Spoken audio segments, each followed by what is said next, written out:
KTLA 5 Marine Life Edition.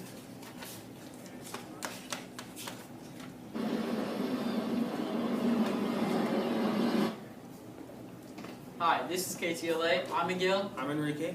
And today we'll be talking about our segment on marine life. I will be talking about how humanity is coming together to save marine life. And I'll be talking about how the NOA expedition discovers new sea creatures that are discovered in the bottom of the ocean in Hawaii. I'll start.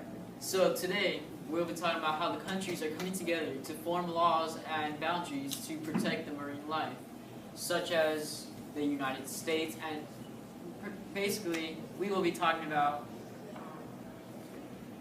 how saving the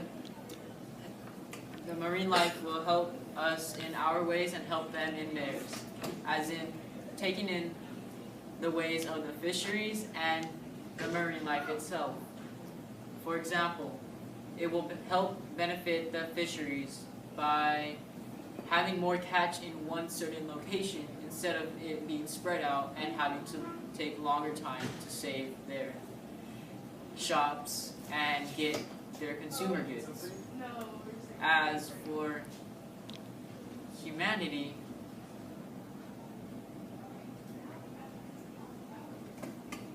we will harvest more food for the United States, Europe, China, England.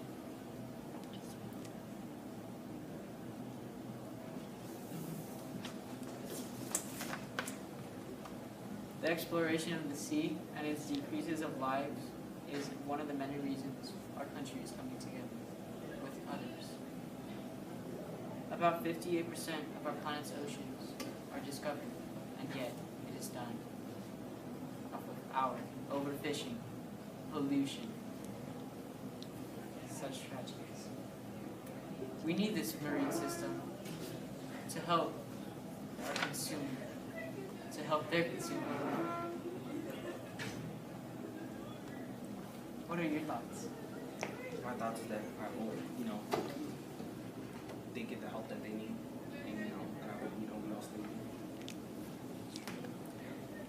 A quote from the Scientific American reported, "The high seas is the Earth's largest biosphere. It represents about 58% of our planet's oceans, and yet it is heavily exploited. Much of its rich marine life is dying off." As to what we think about this, is we need to save the marine life in order for our Earth to be nice and a loving planet.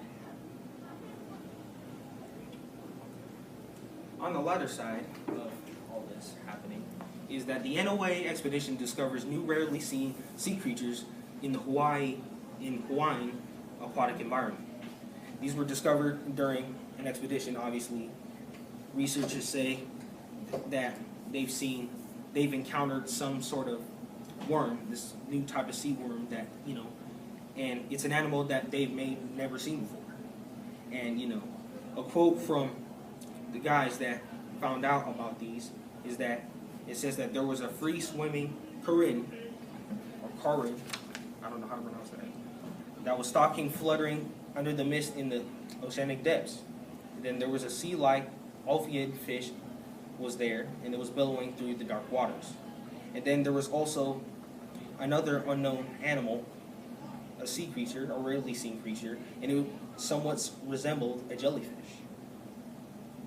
And each one is actually it's a part of a colony of animals called the zoids. What are your thoughts on this, Miguel? That's very fascinating, Enrique. That just gives us hope and to see how much more life can we discover on this lovely planet. Researchers say that they were surprised to encounter the worm that was found in Hawaii, and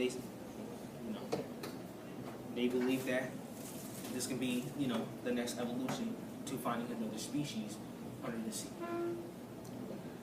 As for right now, we are unsure of the NOA's future ideas to do with these discoveries.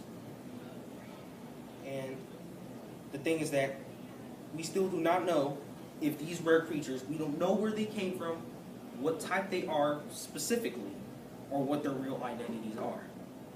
Back to you. Thank you, Enrique. So, what we were talking about was the marine life, and another person's point of view is Enrique Sala, a National Geographic Society explorer in residence and co-author of the UBC paper, stated, "I realize what we have lost. I also see what the ocean of future can be. It's the difference between the places that are degraded and places that are pristine and beautiful that give us hope." To summarize that, she believes that we have a chance to save our coral reefs, our deep ocean depths, from extinction of the animals and coral and life itself in the marine life. So, with that said, we as in humanity believe that there is very high hope in this. This quote also shows a different representation of what the actual people of the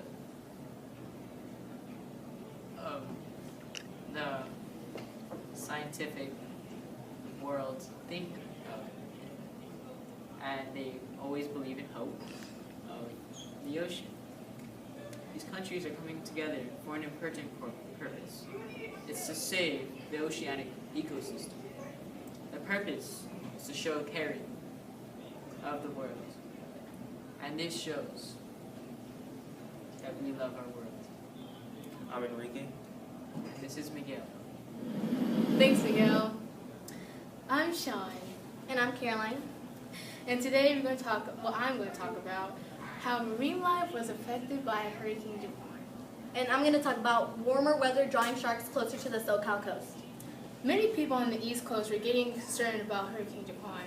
They were getting concerned whether they should board up their houses or not. But the main species that were being affected was the marine life. The marine life was affected because all the different temperatures and water was messing up their houses and their streets. So, this is proof that, that was it. That's very interesting, Sean. I'm going to talk about warmer weather drawing sharks closer to the SoCal coast. The SoCal coast has recently had many sightings of sharks near the shore. Many surfers have been rushed to the hospital because of shark attacks. The reason these attacks are happening is because sharks have moved to the shore to become more comfortable since the temperature in the water has increased. Sharks are getting near the SoCal coast in the summer 2015 because the temperature in the water has increased. This has caused them to move to a different location to be more comfortable. Since sharks are closer to the shore, there has been many shark attacks lately. The author states there has been 23 attacks in 2015. Typically, the U.S. sees about 30 to 40 attacks. To reach more than half the average number of attacks so early in the season and already have a fatality puts this year in a bit of above average. This means that even though we are early in the season, shark attacks are already an above average on the regular number of shark attacks that we get in the U.S. This matters because the beaches in SoCal coast are becoming dangerous and some people don't realize it. This is a problem because there have been many sightings of sharks near a surfer and they don't notice it because they believe it's safe. The reason the sharks are so close now is because the temperature in the water has increased. The author states that as the temperature of the water increases, the sharks may move into a new location where they feel more comfortable. This means that the shore is now infested with sharks. This matters because now we are in danger. Sharks have chosen the shore to be their new habitat, as now the shore is not safe anymore. The summer of 2015, the water temperature has increased as sharks are now closer to the shore so they can be more comfortable. Who knows what would happen if they never leave or if the temperatures in the water increase. Back to you, Sean. Why? Oh, well, this was KTLA 5, and thank you. Marine Life Edition.